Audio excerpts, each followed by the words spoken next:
হরে কৃষ্ণ।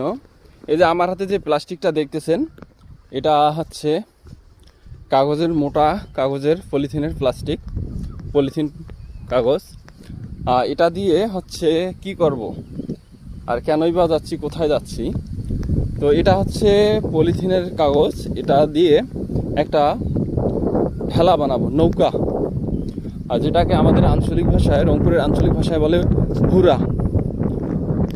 তো নৌকার মতো এটা কাজ করবে। এটাতে হচ্ছে 2 মণ পর্যন্ত ওজন দিয়ে টেনে নেওয়া যাবে। তো বর্তমানে হচ্ছে ধান কাটার মৌসুম, তো সেই ধানগুলোকেই আমরা এটার মধ্য দিয়েই, এটার উপরে তুলেই নদীর মধ্য থেকে হচ্ছে উপরে টেনে নিয়ে আসব। তো এটা দিয়ে কিভাবে আমরা উপরে তুলে নিয়ে আসতেছি এবং কিভাবে ভুরা বানাচ্ছি বা নৌকা বানাচ্ছি, সেটাই আপনাদেরকে দেখাবো। দেখতেই থাকুন ভিডিওটি। আর যদি আপনাদের উপকারে লাগে, লাইক কমেন্ট শেয়ার করবেন।